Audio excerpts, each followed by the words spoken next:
Perkenalkan, nama saya Beatrice Maria Magdalena. Saya mahasiswi PSI KUB tahun 2020. Di sini saya akan membuat video tentang pemasangan IV kateter dan pemberian cairan infus untuk pemenuhan nilai praktikum keperawatan dasar dengan dosen pengampu yaitu Nurse Elvira di kelompok 1. Untuk topik atau table of contents yang akan dibahas yaitu yang pertama ada tujuan dilakukan pemasangan IV kateter, yang kedua pemilihan lokasi vena, yang ketiga teknik bersih dan steril, dan yang keempat yaitu review video dari kakak-kakak tingkat PSI KUB tahun 2018. Langsung saja ke topik yang pertama yaitu tujuan pemasangan IV kateter. Yang pertama memberikan cairan dan elektrolit harian. Yang kedua, menjaga keseimbangan tubuh. Dan yang ketiga, yaitu memberikan nutrisi yang dibutuhkan pada metabolisme. Biasanya, pasien yang dirawat di rumah sakit akan kekurangan cairan pada tubuhnya, sehingga otomatis nutrisi yang dibutuhkan pada metabolisme pun akan berkurang, sehingga keseimbangan tubuh menjadi tidak stabil.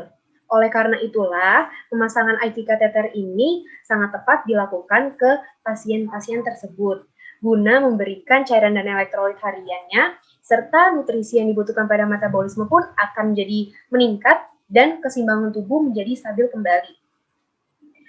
Selanjutnya, topik kedua yaitu pemilihan lokasi vena. Yang pertama, gunakan vena distal terlebih dahulu.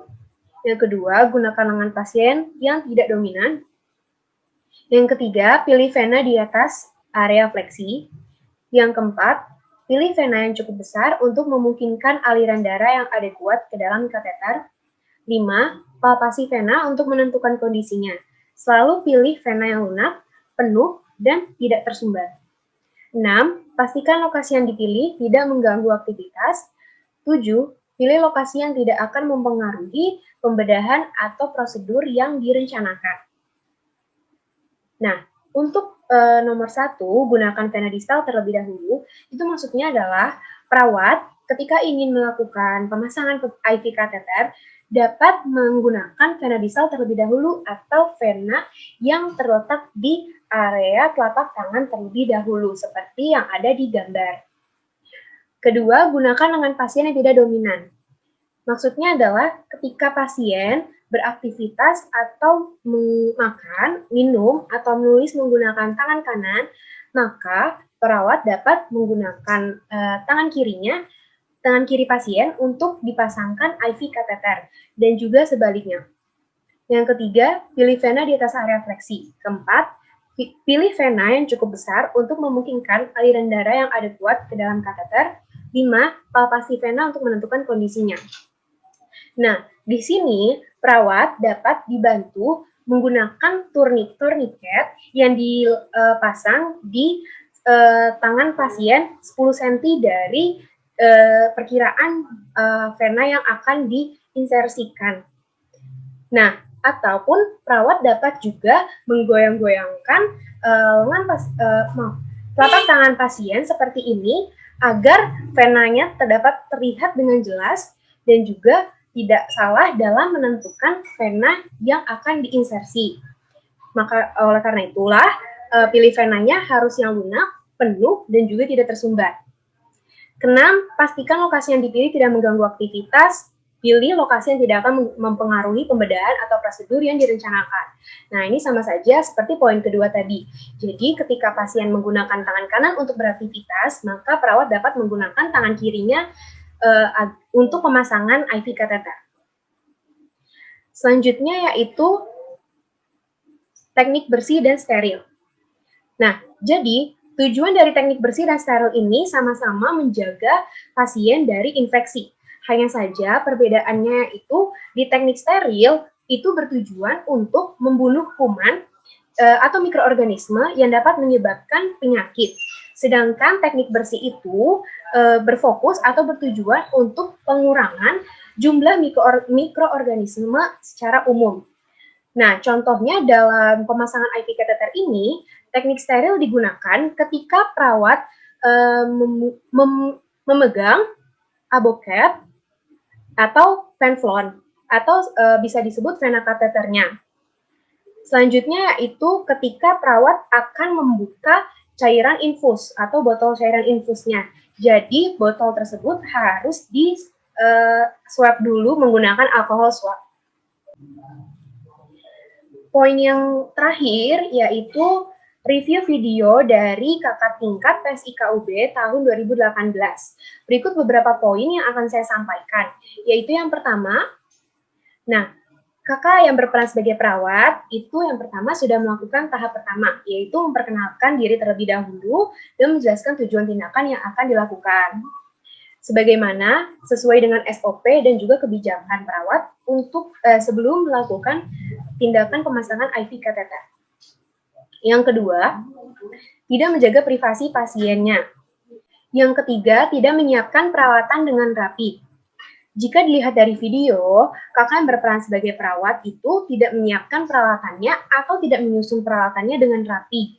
Sehingga ketika ia akan menggunakan suatu alat atau ingin menggunakan suatu alat, barang-barang tersebut pun akan jadi berantakan.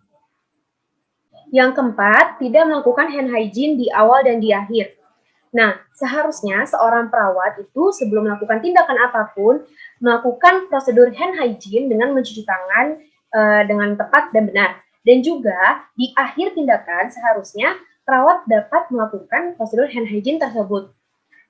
Namun dalam video yang saya lihat, kakak yang berperan sebagai perawat tersebut tidak melakukan prosedur hand hygiene di awal dan di akhir tindakan. Yang kelima yaitu area botol cairan infus tidak diberikan alkohol swab. Sebagaimana yang sudah saya jelaskan tadi, di teknik bersih dan steril, area botol cairan infus masuk ke dalam prinsip steril. Oleh karena itu, seharusnya area botol tersebut dibersihkan atau diberikan alkohol swab terlebih dahulu, baru dipasang ke infuset.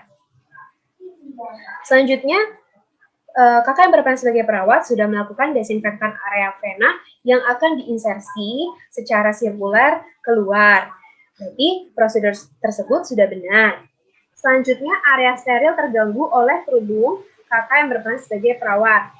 Nah, dalam video yang saya tonton, ada di bagian ketika vena kateter ingin dimasukkan ke dalam vena, terdapat bagian kerudung perawat yang berjatuhan dan mengganggu atau mengkontaminasi area steril. Padahal seharusnya ketika kita sudah tahu area tersebut merupakan area steril, maka tidak boleh ada lagi barang atau benda apapun yang mengkontaminasi area steril tersebut.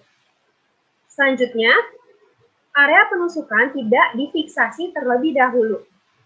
Sebagaimana dalam SOP, seharusnya bagian vena yang akan kita tusukkan atau kita insersi sebaiknya difiksasi terlebih dahulu atau diregangkan. Yang kesembilan, tidak melepas handscoon. Nah, part ini ada di bagian akhir video, di mana ketika kakaknya tidak melepas handscoon, melainkan ia langsung membereskan alat-alatnya seperti torniket dan juga perlak. Yang ke-10, tidak melakukan penutupan dengan menjelaskan kepada pasien kalau prosedur telah selesai dan juga tidak melakukan dokumentasi. Nah, sekian video pembelajaran pemasangan IV kateter dan pemberian cairan infus dari saya. Kurang lebihnya mohon maaf. Terima kasih.